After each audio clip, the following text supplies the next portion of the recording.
The US and Iran traded fresh overnight strikes as a new flare-up of hostilities continues to undermine an interim agreement to end the war. The death toll from the twin earthquakes that struck Venezuela almost 20 days ago rose to nearly 4,500. Almost 20,000 remain displaced. Firefighters were rushing to contain a fire that erupted in the sprawling Fontainebleau forest just south of Paris.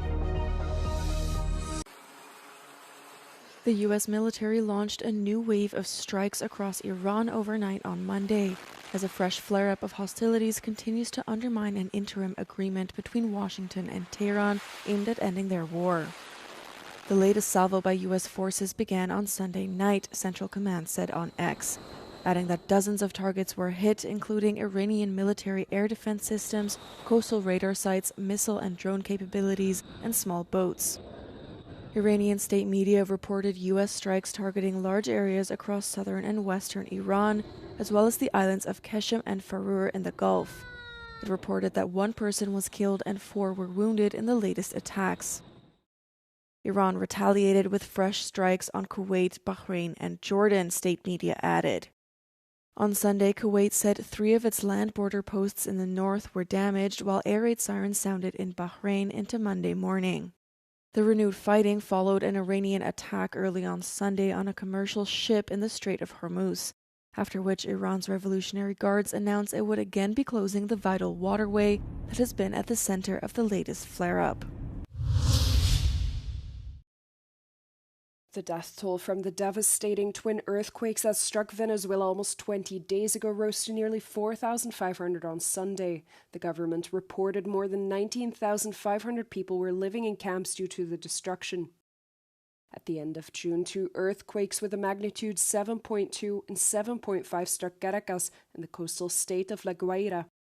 The quakes destroyed or completely flattened entire high-rise apartment buildings, leaving many displaced and without a home. The government said it would start providing some apartments to families in the coming days that were under construction before the quake, but said that significant resources will be needed to build more and provide rental and property assistance. Meanwhile, many Venezuelans continue to search for relatives buried under the rubble. While more and more machinery has become available to help the search and rescue efforts, many argue that there is still insufficient government assistance for families searching for bodies. While Donald Trump appears open to the possibility of a rapprochement with Ankara and is considering the issue of the F-35s, opposition in Washington to a potential sale of fighter jets to Turkey is growing. The Greek-American lobby, working alongside members of Congress and organizations representing the American Jewish community, is seeking to preserve the barriers that Congress itself has put in place. Μετά 1935 έχουμε δει από την βουλευτή Dina Titus της Νεβάδα ότι έχει μαζέψει διάφορους, κυρίως δημοκρατικούς, μόνο δημοκρατικούς βουλευτές, 18 συγκεκριμένους, που έχουν στείλει μια επιστολή τώρα στους ηγέτες της Βουλής, τον Scalise και τον Hakeem Jeffries, τον αντίστοιχο Ρεπουμπλικανό και Δημοκρατικό, έτσι ώστε να είναι έτοιμοι να κινηθούν και να αποτρέψουν οποιαδήποτε κίνηση δούμε από τον πρόεδρο Τραμπ σχετικά με τα F-35. Αλλά το πρόβλημα είναι ότι είναι μόνο οι δημοκρατικοί που έχουν υπογράψει αυτό το γράμμα. Δηλαδή, από τους Ελληνοαμερικάνους, οι Ρεπουμπλικανοί φαίνεται να κινούνται εσωτερικά. Προσπαθούν να πείσουν εσωτερικά την κυβέρνηση Τραμπ και να χρησιμοποιήσουν τις διάφορες επαφές που έχουν έτσι ώστε να αλλάξουν τη γνώμη με αυτόν τον τρόπο. Following Turkey's purchase of Russian S-400s, Congress triggered specific sanctions and provisions in the defense budget that prohibit the transfer of F-35s as long as the Russian system remains on Turkish soil. Υπάρχει κίνδυνος ότι τα S-400 μπορούν να καταγράψουν ή κάπως να πάρουν διάφορα στοιχεία τα οποία είναι μυστικά της Αμερικής γύρω από το F-35 και μετά αυτά να μεταφερθούν στους Ρώσους. Η Αθήνα τονίζει ότι δεν υπάρχει μέχρι στιγμής οριστική απόφαση από την αμερικανική πλευρά για τα F-35, ενώ η Ελλάδα αναγνωρίζει ότι οι επιλογές για τα εξοπλιστικά προγράμματα αποτελούν κυρίαρχη απόφαση κάθε κράτους. Ξεκαθαρίζει ωστόσο ότι μεταφέρει με σαφήνεια στους συμμάχους της τις ανησυχίες της για την ασφάλεια στην Ανατολική Μεσόγειο. Από την Αθήνα για το euronews, Φέη Δουλγέρη. Firefighters were rushing to contain a fire that erupted in the sprawling Fontainebleau forest just south of Paris on Sunday. Early on Monday, officials partially closed the A6 highway, France's main north-south artery, after firefighting aircraft had been forced to suspend their operations with nightfall. The fire, which started on Sunday afternoon, has already burned 800 hectares and is still spreading.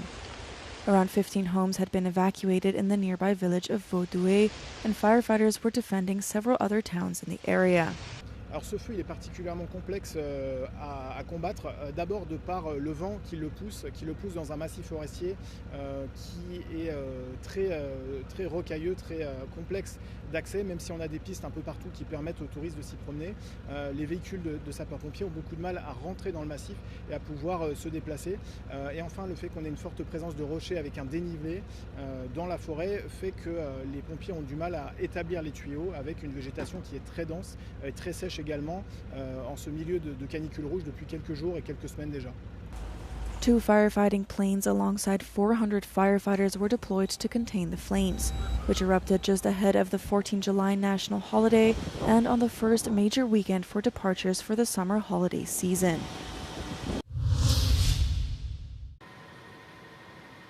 A deadly wildfire that has killed at least 12 people in Spain's Almería province has been stabilized. Since Saturday afternoon, calmer weather conditions have helped firefighting crews bring the blaze under control. Que es que podemos dar esta buena noticia de estabilización de este incendio tan cruento, complejo, difícil y terrible, ¿no? Como hemos vivido, ¿no? El balance inicial son de 7.000 hectáreas quemadas, con un perímetro de más de 40 kilómetros, para que nos hagamos una idea del alcance de lo que ha tenido este incendio en estos días. Authorities have said that around 1,500 people who had been evacuated are now allowed to return home. They suspect that the wildfire began on Thursday when a power line broke during an extreme heat wave that has pushed temperatures above 40 degrees Celsius in recent weeks.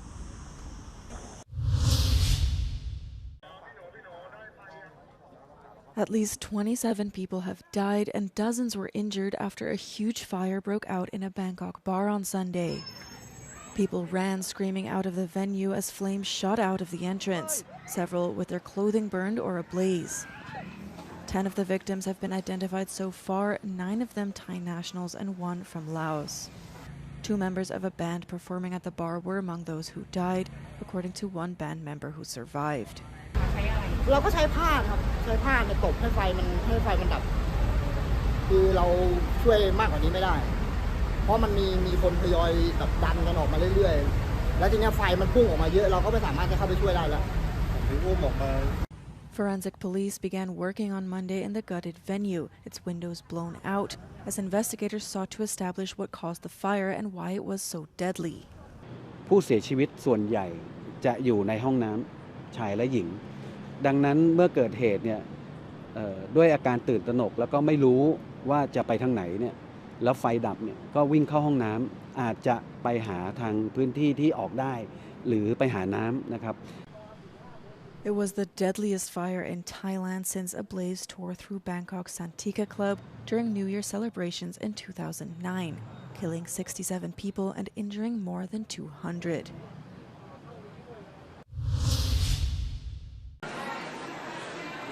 Israel's parliament has announced that the country will hold national elections on the 27th of October in a vote that is widely seen as a referendum on Prime Minister Benjamin Netanyahu. Israel's parliament, which is known as the Knesset, will complete its term on 17 July, allowing the country's ruling coalition to complete its 4-year term for the first time in decades. It is the first national vote since the start of Israel's war in Gaza in 2023 and against Hezbollah in southern Lebanon, as well as its war on Iran in collaboration with the US earlier this year. Netanyahu is the country's longest-serving prime minister. He has served multiple times during non-consecutive terms and has declared his intention to run again. His government is one of the most right-wing coalitions in Israel's history, but polls show many are unhappy with Netanyahu, mainly over how he handled the Iran war. Camera surveillance has become a common sight in many public spaces, and soon they could be equipped with artificial intelligence for facial recognition. At least that's what the German Interior Minister Alexander Dobrindt hopes. Here at the Leipzig-based startup Urban Privacy, Nicole Scheller and Daniel Preuss want to take a stand against it through fashion. This garment, for example, confuses AI cameras. It doesn't make the wearer invisible, but it does make them harder to identify.